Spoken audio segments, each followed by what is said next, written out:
Picked the place up for $1,500 back in 1960. What's up, Wisconsin? Welcome to Raised in Wisco. It's going to take me a while to get my voice back and be able to talk all right. You're listening to Raised in Wisco with Joel Clayfish and Danielle Fairman on 540 AM WAUK 101 FM, The Shaw. Man, you know, last week we were preempted by a basketball game. And before that, I was literally in Europe, hunting in Europe. Having the time of your life. Oh, my gosh, Danielle, I have to tell you, that was one of the most incredible experiences I have ever had. So many people, I mean, and look, bottom line is, if you're going to take a look at the world and the state of Wisconsin, we have some of the greatest resources in the world to hunt and fish in Wisconsin. We're surrounded by the Great Lakes. We've got the Mississippi River, more inland lakes than Minnesota. That's right. I know we didn't make the playoffs, but neither did Minnesota. So we've got real opportunities here in the state of Wisconsin. But something that I think people do, and I've been using this line a lot lately, and that is, life's about experiences, not things. It definitely is. You know, and I'm going to throw this out there. I saved for 3 years to be able to take my family to Europe. And Such an epic trip, though. I cannot believe those pictures that I posted on Facebook. Go on his Facebook, Joel Clayfish, on Facebook, and see all these pictures. Is what, 50, 60 pictures of just you and your family having the time of your life. And then you met you were at your grandpa's? Yeah. Your grandparents' I can't believe you remember that. We actually, it was unbelievable. We flew into Naples, Italy, and drove across the entire country to Valenzano, Italy, which is a suburb of Bari. Met my grandfather. Now, here's the trippy part about it. My grandfather fought in World War I. My grandpa, just my mom's dad, not World War II, World War I. He'd be like 137 if he was alive. He was from Bari, Italy, or Valenzano, and he came to the United States when he was 16 years old and fought for the United States back in Italy during World War I, and that was back when they were our allies. Came back here, lived the American dream, had 12 kids with my grandma, and my mom's one of those. And by the way, my mom says she's listening tonight. Hello, and Mom. My mom is kind of an auditor, so if I got anything wrong about that story, she's going to call me after and tell me. I hope she does. I'm just warning you. So shout out to Mom for actually remembering to turn the show on tonight. And, of course, shout out to the Kennedy clan. Of course. Our Hello. loyal listeners out in Oconomowoc. John Then's listening to. He's starting a cattle company in Wyoming. A cattle company? Well, I was just showing you those pictures from Wyoming. You were. With the deer and the mule deer and the elk. And so now we got to figure a way to get out there. Yeah. But my whole point about this, if life's about experiences, you're never going to be on your deathbed and say, I'm glad I did not do it. And so when we were going to Europe, I figured out a way. I schemed and connived to be able to hunt out there, and hunted some of the craziest of fallow deer, which was just beautiful. But oh yeah, the vampire deer. But we hunted Chinese water buck, which is a deer. It's literally a cervid deer species with fangs. So if you have a chance, look up Chinese water buck. You can hunt them in certain counties in the UK. They were brought over in the 1700s, and they escaped from an enclosure during a flood. What? And now it's crazy because there's not many people who hunt in, greater United Kingdom and England. Oh, there's not? I don't know this. Well, comparatively. I mean, you got 600,000 hunters in Wisconsin.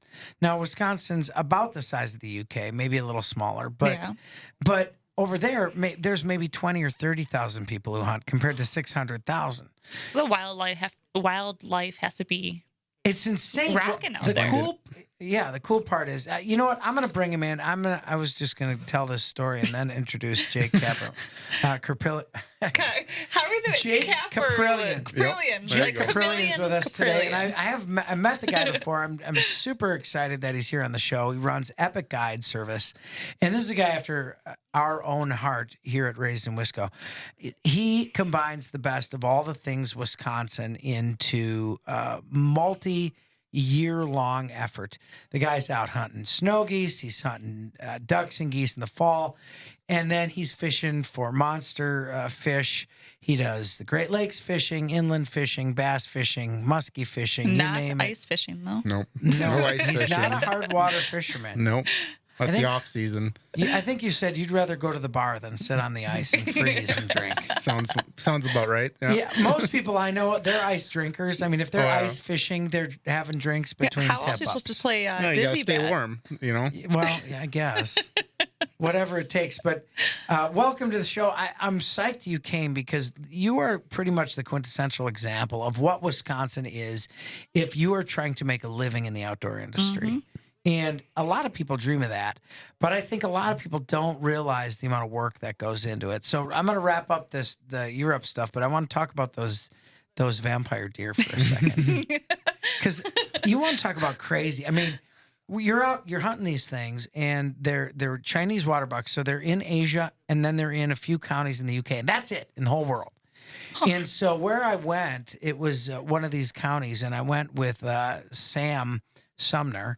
And Sam Sumner is Stalker Sam is his nickname. Stalker Sam. In the UK and in the countries over there, they do a ton of stalking versus, they call them high seats.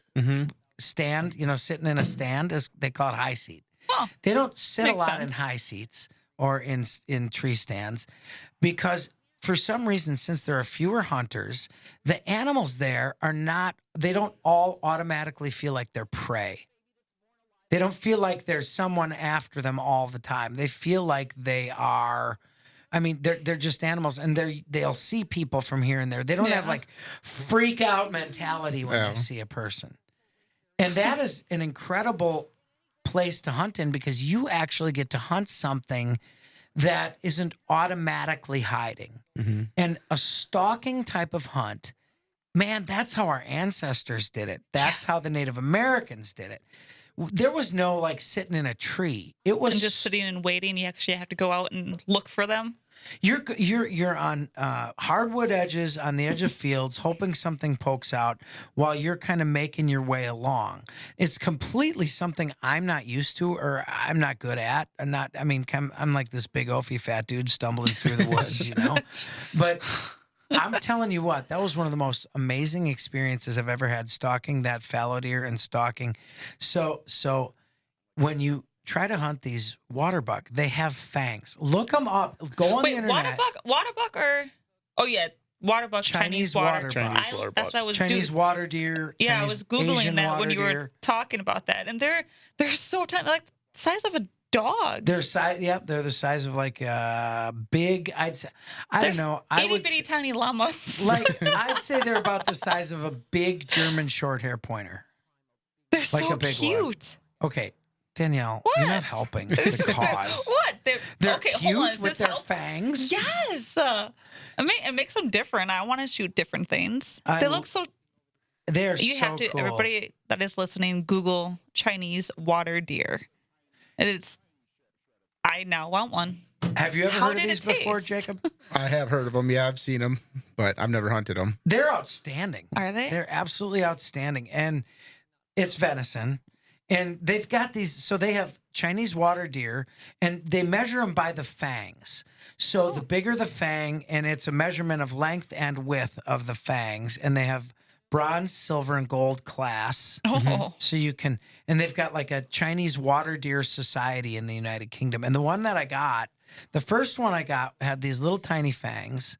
And the second one I got had these massive fangs, and it's a gold medal. I mean, That's cool. how cool is it to go on your first Oh, yeah. trip and shoot a gold medal water deer? I mean, I have to be honest, before that, I had no idea what a gold medal water deer was. I didn't even know they did that. Me either. Is that Yeah. your first gold medal Well, ever in life? 'Cause I've never I received have a a gold Boone medal. Crockett all-time pronghorn. So I'd put that in Oh, yeah. gold medal category, I guess.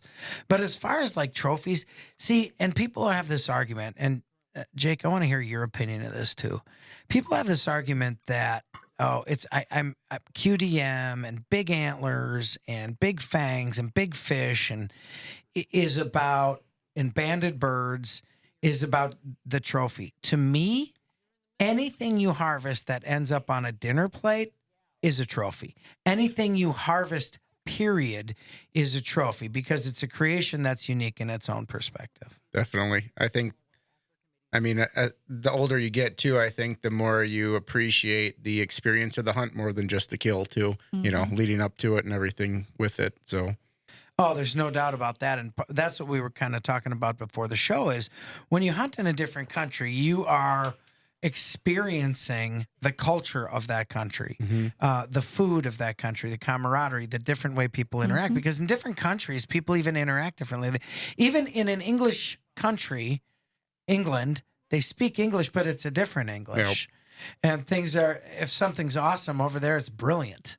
Which is just so cool. There's like these proper words for cool things that we say all the time. But, brilliant shot. Can I go back to the United States and tell people my shot was brilliant? Yes, that you wasn't just a great shot. It was brilliant. We could bring that here. I would definitely bring that here. I've been starting to say it's brilliant. Then they'll say, is everything sorted? Everything's sorted. And it's just, it's so fun. It's so cool. And even I cannot wait to travel. The France hunt was so cool, too, with the fallow deer. And we had actually seen a red stag while we were out. And that was crazy because that was on the estate of King Louis XIV. Yeah, those pictures. Yeah, how big was that estate? It was insane. 700 acres. Okay. King Louis built a castle to Madame de Maintenon, who was his wife, the Queen of France. That was like her vacay castle. Her vacay castle. Yeah. You're going to get away for the weekend. Could you imagine? Bro, I'm a little tired of Versailles and the 8,000 rooms we have here. I need to go to Reims, have myself some champagne, and stay at the Vay Castle. And so, the sun's coming up. I'm like, what is that building? He's like, well, that was built for the Queen of France. I'm like, are you La-ti-da. freaking kidding me? That's brilliant. And it's like, there's no fence. It's not high fence or anything like that because you know what? There's old crumbling walls around. Yeah, there are a lot of walls stone everywhere and stone. And the animals, so what they do when they hunt out there, they literally make habitat that is so desirable for the deer and animals that they want to be there. And then you're taking away this aspect of them being pressured and pursued all the time. And it just makes for hunting heaven. And so that, if you're not going to be on your deathbed and say, I'm glad I didn't do it, all you got to do, the first step, every time, get on the internet, book that flight, book that trip, book that ticket, put it down, get that thing paid for. By the time you take it, you're going to have that credit card paid off. Go and hunt. We'll be right back on Raised in Wisconsin.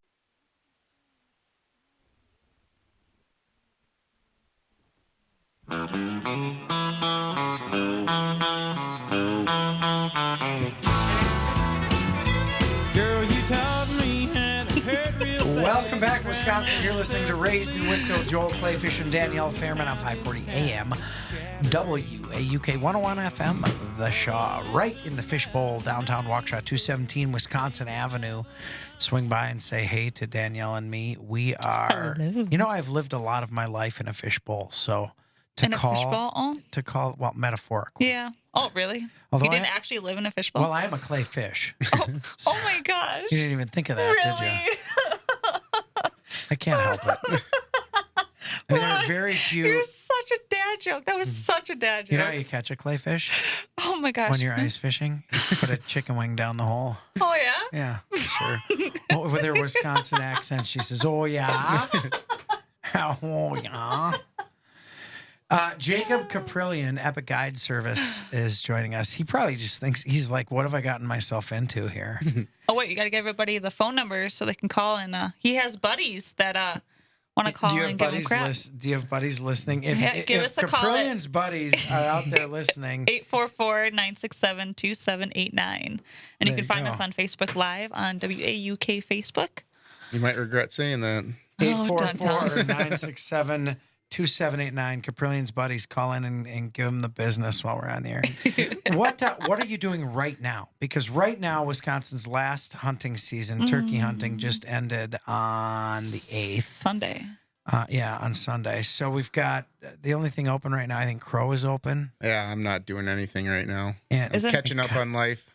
Yeah, because you hit it hard once the hunting. When does the hunting season start for you? Spring snow goose? Yeah, my spring snow goose hunts, I start February 1st. So I leave, maybe a week or so ahead of time before that and pretty much run that through and come home and start fishing and fish all summer, pretty much 7 days a week. And that runs right into duck season, and duck season runs through, the beginning of December. And this is I get about maybe a month and a half, off time or downtime between seasons. And that's kind of where we're at right now. So family time and catch up on, business life and everything else. And, working on equipment basically nonstop. So is this all you do? I mean, for income, you do outdoor 24/7 for your income. That's fantastic. That's brilliant. That's brilliant. It's starting. Kaprelian.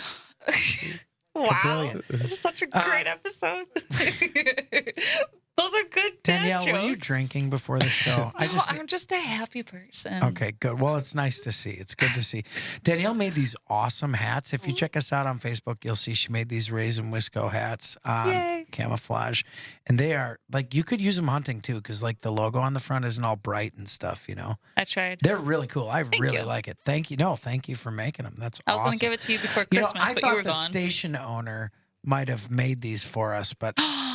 But I will wait from him to get our Raised in Wisco sweat hoodies and other bling. I could go for one, a nice vest. Yeah, that would be sweet. Yeah. So, Jacob, where do you hunt? Where are you hunting snows mainly? We hunt Arkansas most of the time. So that's the only hunts that I do that are out of state right now. Obviously, Wisconsin has no snow goose population, so... I see an occasional snow goose. Every once in a while, you hear that. There may loud. be a dozen that are shot. Not every.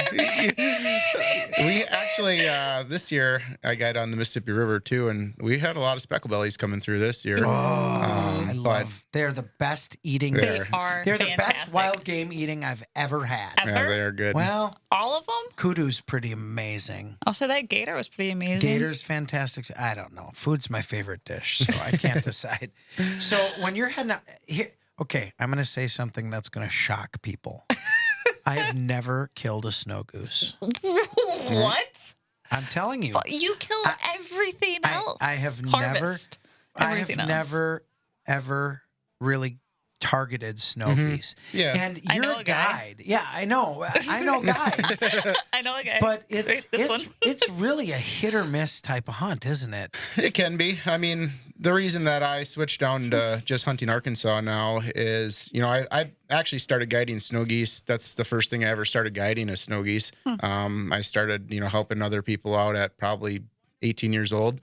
Went off on my own a few years after that. And, we used to hunt Missouri, Iowa, South Dakota, North Dakota, stuff like that. I was gonna say, North Dakota is probably where I would think the snow goose population would be. Yeah, but more majority. Instead of hunting migrators, trying to cut them off and stay with them, we hunt them now where they winter. So the geese winter down in Arkansas. That's true. And you have a bigger population of. So you're hunting local populations almost. Like we kill so many Canadas here because we're hunting local populations. I mean, they don't live there year round, but they're wintering there, obviously. So it's, we hunt feed fields every day. I hunted migrator spreads, for many, many years, and that's just not my style. It's tough. It's hit or miss. It is. much. I mean, you're picking a date on a calendar, on a spot on a map, and hoping that the birds or the game is there, which 99% of the time, hunting doesn't work that way, Yeah. We've switched to chasing feeds every day. So we hunt a new field every single day,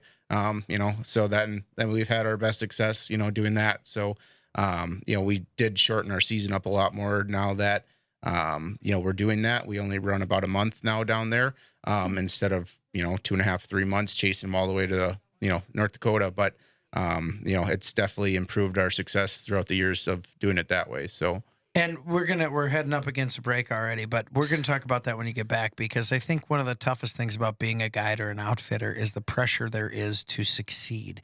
And everybody has a different definition of what a successful hunt is. But the one thing I do know is when you pay money to hunt, you have very high expectations. 100%. And for somebody in the snow goose industry or for somebody who's waterfowl industry, like you said, when you pick a date and the person says, I'm going to be there on that date, you could have the week ahead of time just crushing Oh, the yeah. waterfowl. And then 2 days ahead of time, there's a cold snap and they're gone. Yep. Or a warm snap and they're gone. Yep. So I want to talk when we come back about the difficulty of planning for that type of thing. And you said you're chasing feeds, which is an answer, I think, to that. We chase feeds here in Wisconsin.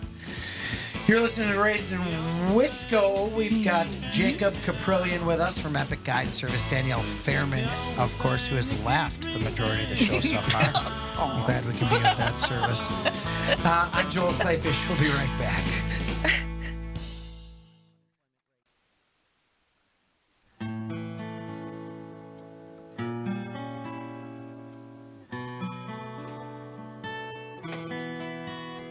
Blame it all on my roots. I showed up in boots and Sing it, ruined your Danielle. black tie affair. Okay, maybe. This is what happened when Maybe you were not. gone too. Either sing or laugh. What's up, Wisconsin? Welcome back to Raised in Wisconsin, 540 AM, WAUK 101 FM, The Shaw.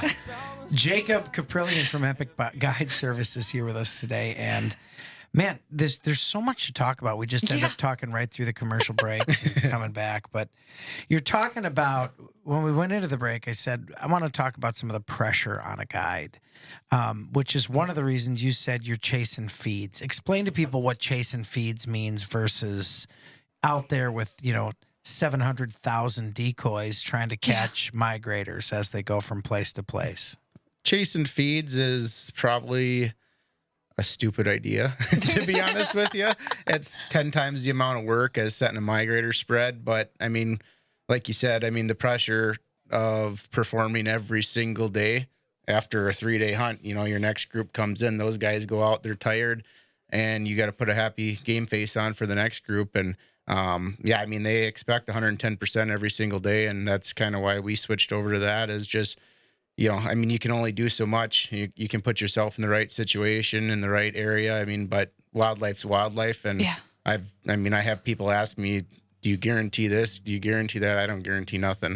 That's just the way it is. And if they're looking for something guaranteed, I tell them to go with somebody else. I said, I'll promise you I'll work the hardest and, put everything in our field that we can. But if your clients don't understand them, you don't want them as your clients anyways. So, and they book like months in advance too, right? Yeah, most So guys it's like, book a year in advance or so. You book, then all of a sudden, I hope it's this weather next year. But as it shows right now, there's no snow on the ground. Yeah, So but the You hope weather it's changes. a certain weather. You hope that the birds are in their migration path or they haven't left. Because, you're hunting the birds where they winter. correct. So you're hoping they're still there. Yep. Yeah. There's time.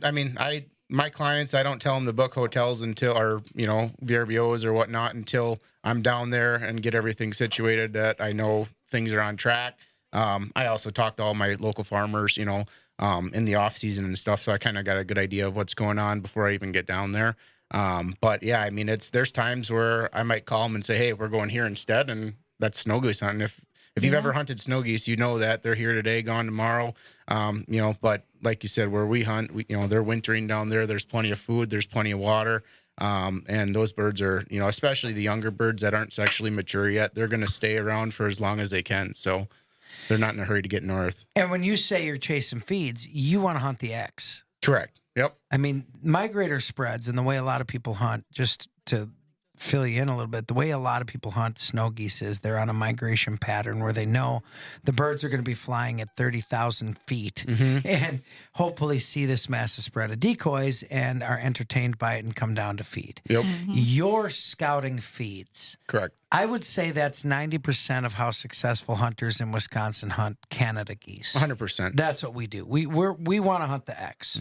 So you scout and scout and scout. You put the miles on, and when you find a field with a ton of geese in it, you pull up the old Onyx and you go knock on the door and ask the farmer for permission to hunt it. And that's the kind of thing you're doing. Do you ever get any jerks?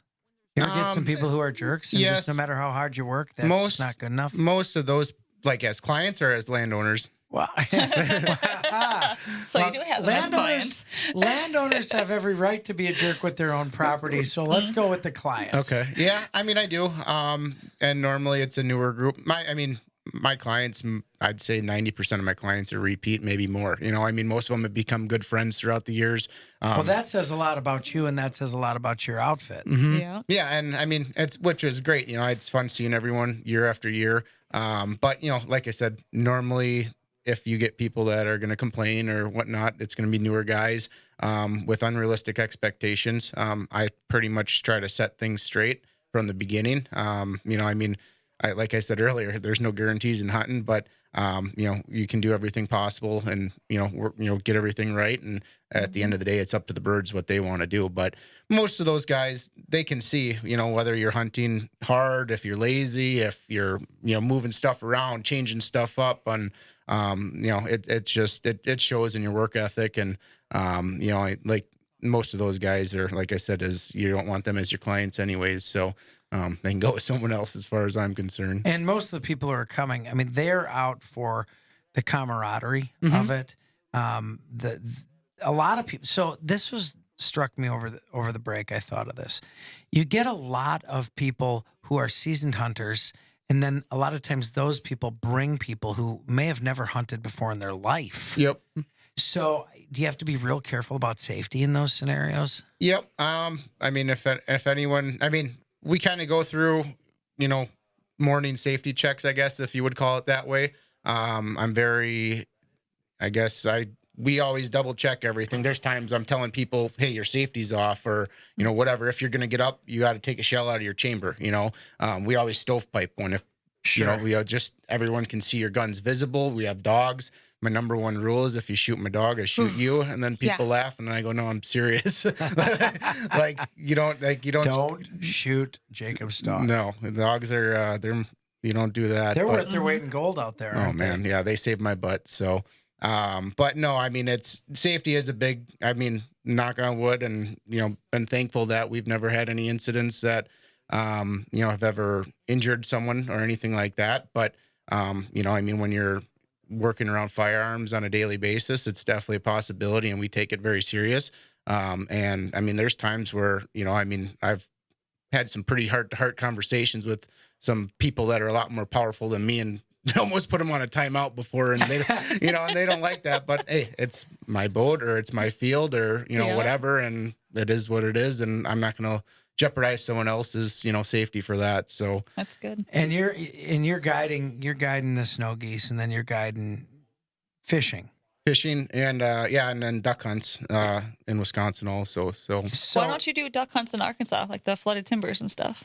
Because I've always wanted to do that. Yeah, I don't know. I grew up hunting the Mississippi River, and he's got a pattern that's working. He's got a plan. That's working so far. I just would love to do flooded timber. No, flooded timber's fun. Well, I didn't ask you, obviously, but like the girls that want to go on trips with and everything, nobody has any inkling to do that whatsoever. I think that'd be cool. It is. I've done it several times. It's very hard to hit correct, though. You gotta, it's tough. It's very fun and unique and completely different than the style that we hunt. Obviously. Yeah, you just got a handful of decoys in the middle of and you're hoping whatever ducks come over see those decoys and dump through the trees in front of you. Yeah, it's pretty unique, but it's fun. Yeah, but the Mississippi River is a great place to hunt ducks, and we specialize in shooting canvasbacks out there, and a lot of people are coming to hunt with me to shoot canvasbacks, and the amount of canvasbacks that we hold is pretty incredible. So I'm down for that. Yeah, that sounds awesome too. That really does. And when you're out there, what's that feeling you get when you get that first time hunter, or the person who's never shot a canvasback, or if they've never shot a snow before, they've never caught a big fish before, and they're with you? Because that's one of the things that I don't think people understand about guiding or outfitting. You get to see a lot of firsts. Mm-hmm. What's that feel like to you when that kid or frankly that adult who's new to hunting or fishing gets that first trophy, and you're the one in the boat next to him or in the field next to him? I get asked a lot, because when we hunt on the Mississippi River, we're not allowed to shoot. I can't carry a gun. I can't shoot as a guide.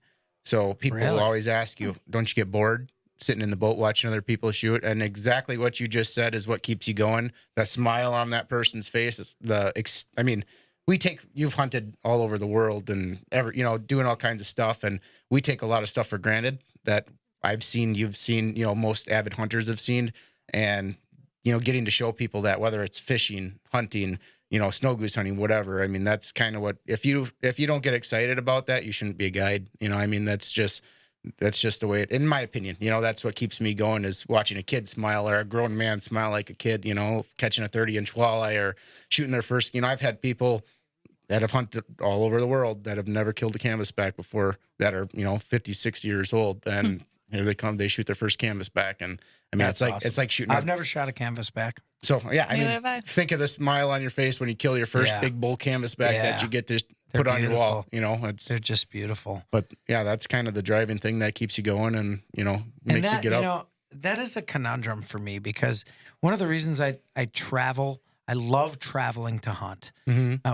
Whether that's in the United States or in another country, I love to travel to hunt because I consider the experience as important as the hunt and as enjoyable as the hunt. But I don't usually travel to hunt waterfowl because we have such good waterfowl hunting here in Wisconsin. And I love shooting those green beans, and I love shooting the long necks, like Cheeto feet and Tostito feet. And Green beans. I just love hunting Wisconsin, and I get so much waterfowl hunting here that I feel like to travel to do it, if I'm going to spend money and travel somewhere, I'm going to hunt a species I can't hunt here. But if you think about it, I mean, you're naming these species. There's so many species I have yet to hunt in Wisconsin. Yeah. Even I have not shot any long tails. Now, I don't know if I ever have the guts to go on a layout boat on Lake Michigan. Oh, Have you definitely done it, did Danielle? not on Lake Michigan, but where did we go? Up by Green Bay area. We hunted out layout boats. Yeah. That was definitely an experience. You're right there. Oh, yeah. Is it scary? That water, when those high enough waves, they come in there. You gotta you gotta time it right to shoot the duck and not the wave. Yep. And then all I think about is I'm wearing my waders because all the water is coming in, and if I tip, I'm gone. I am definitely gone. Everybody says like, oh, well, Joel, you hunt alligators. Why would that scare you? Nothing frightens me more than a cold, watery death. Yeah. And I was a lifeguard. I can swim like a son of a gun. I can't. It's not the swimming. It's the freezing. Oh yeah. It is the hypothermia and dying within 15 minutes if you're in that water. I've got friends. Todd Schaller, the former DNR warden, who is a very DNR chief warden, who's a very dear friend of mine. He's always like, "Man, I got to get you out there." And I don't know what it is, but I am just deathly afraid to get in a layout boat. It's a unique experience. It's fun though. But you can hunt those from shore. You can hunt those from shore. Yeah, on certain areas. You're not going to have as much success, I'm sure. Yeah.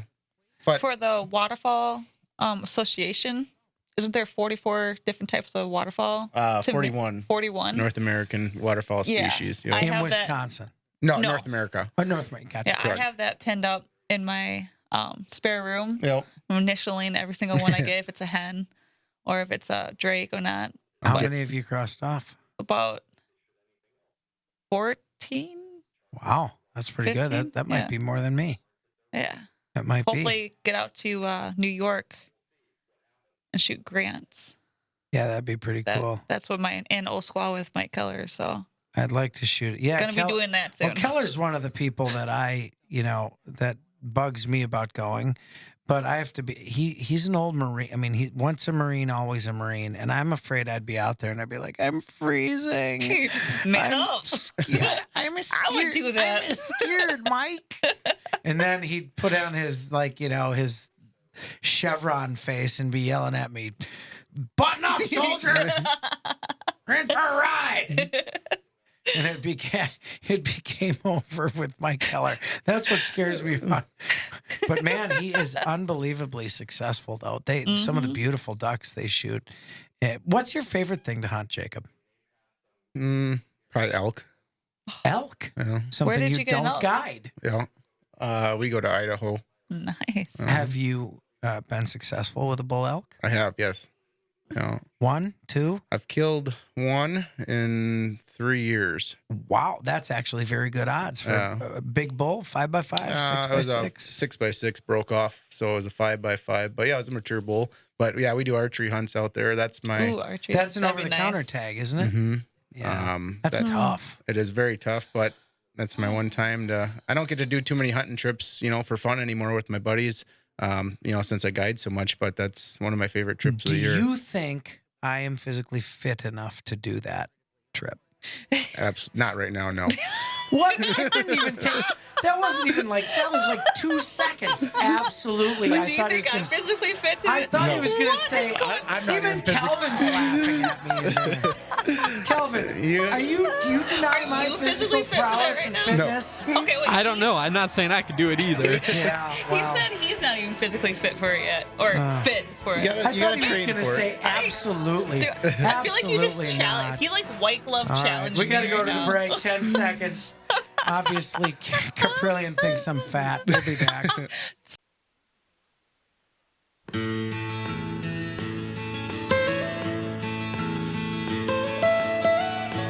Almost heaven. 5:40 West a.m. Virginia. WAUK 101 FM, The Shaw. That is the home of Raised in Wisco with Joel Clayfish and Danielle Fairman and Bandit, Take me home. the dog, who's joining dog. us today. Jacob Kaprelian's here from Epic Guide Service, and we're talking about all the things he chases around the country. And, I said, what's your favorite thing to hunt? Thinking it was going to be one of the things that he hunts on a regular basis. And he pulled out elk and told us how he just about kills himself in Idaho with a bow in his hand, packing out a 2,000-pound elk for 5 miles, which to me, no offense, is a gigantic no thank you. I would love to have the elk on my wall, but packing it out 5 miles. What do you have to make? Three trips? 4 trips? Four trips is comfortable, or one trip with 4 guys is comfortable. But yeah, it depends on the size of the elk and if you're getting it mounted or just like a European mount or whatnot. Because you shoot one, then you got another 60, 70 pounds of hide and horns and head. Do you have to know how to cape for a mount if you're going to do that? Because if you're out there, it's not like you're bringing the hide back on the animal. Correct. No, you got to have everything out of the skull, legally to cross state lines and all that good stuff. So Everything at what? So how did Really? you? Does everyone have to kind of become like a makeshift taxidermist? pretty really? much. There's no one else to rely on. You got to go figure it out. Basically, if you don't know how to do it, you just make it work. So How do you just practice on just regular deer here?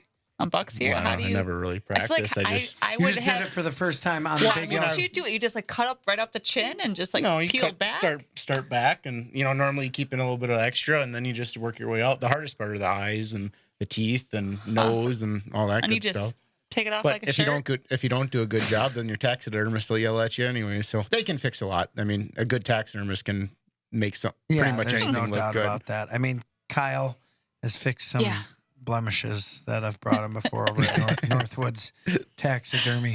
One time he asked me if I was having like a sword fight with one of the. Did you have a sword Edward fight Scissorhands? before you cape this baby out? I don't think people understand when you do that kind of hunt, when you're off on your own in the mountains, in the middle of nowhere. You shoot this animal toward dark or toward dusk, and you've got 4 or 5 hours of butchering, gutting and quartering and caping ahead of you.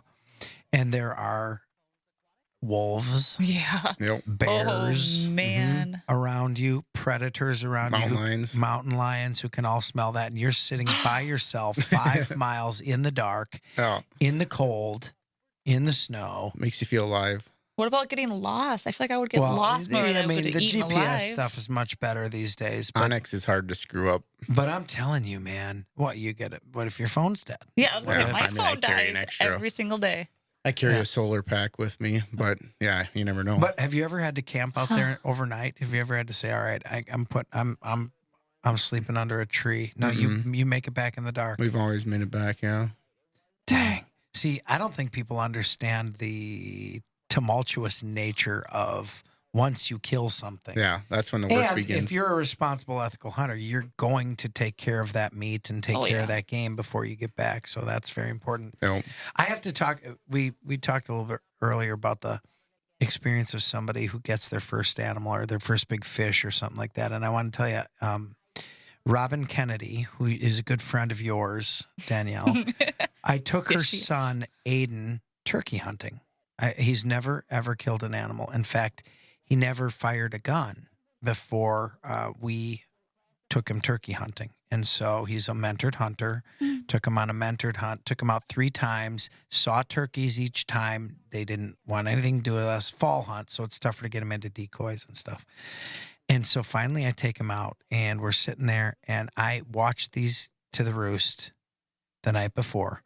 We set up, we got our decoys out, they start flying out. And I'm talking like 80, 90, 100 turkeys flying, and they all flew over our heads. That's And like pretty sweet. I love past when the they do that. decoys to like 400 yards out in the middle of the field. The day before, they flew out right to where we were. They walked in right where we were. And then, of course, when we're hunting them, they flew over my head 300 yards to the middle of the field. And I'm like, they were onto us. I don't know if they didn't like the blind. I didn't know if they heard crunching walking in to set up. We were in an hour and a half early. So Awesome. I did everything I could to to try to get this young man, a turkey. And so I am absolutely deflated. We're facing forward, facing the roost. I had watched where they walked out, walked in, the whole schmear. The kid's, I keep saying the kid, he's a young adult. He's with me every day, every hunt. We're out there, an hour and a half before dawn, putting in the effort, putting the decoys out, getting ready on the pattern, on everything. And these things fly over our head. I'm watching out the little side crack of the blind. They're 300 yards away, and they're walking the other way. They were onto us. They knew what was going on. They wanted nothing to do with it. They didn't like the decoys. They were onto us. Now, they weren't running off, so they weren't totally onto us. Yeah. But they didn't like something. Well, they're, no joke, 90 to 100 birds in this rafter of turkeys. Did you know that that's what a Rafter? group of turkeys is called? A rafter. That's fun. Learn something new Do you every know day. what a bunch of Brilliant. pigs is called? Bacon. We're going to stick with bacon. I like that. Danielle. So all of a sudden I'm sitting there and I hear, What? Wait. What are the pigs called? it just, now that you asked me, it just slipped my mind. I'll think it'll come to me while we're talking. It will. A group of pigs is called starts with an S, I think. I don't remember. But so we're facing the roost. They fly over my head, and all of a sudden I hear, it's like a chirping, and I turn around, and there's a little 1-inch hole in the back of the blind, and I put my eye through it, and there's one bird out of the 100, one came in to challenge the decoys. So now we're facing the opposite way. I got to get Aiden turned around and then try to unzip this without this turkey splitting on us. And the decoys were 10 feet away from us. Oh, Lordy. And this bird just stayed there until I zipped the hole out. I said, get the pin on it. I had a red light. I said, get the red light, lower neck, squeeze it till it surprises you. I'm going to take your safety off now. Are you ready?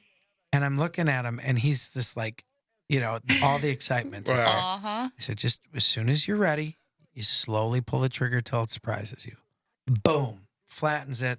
We make turkey pot pies. Yay! For the kind of, he gets his first bird. I'm telling you what, it changed this kid. Fundamentally changed him. I believe it. Changed his life. And do you ever notice, either one of you, when you take your first hunter, when they kill something, they don't jump up and down or scream. They look right at you. Yeah. Because they want you to tell them it actually happened. They're in It's the disbelief. most exciting feeling in the world. It is. And that's what we bring you on Raised in Wisco. Jacob Kaprelian, Danielle Fairman, co-host, good friend. Awesome to have you along. You've been listening to Raised in Wisco with Joel Clayfish and Danielle Fairman. Check us out on our podcast, WAUK. We'll be back next week.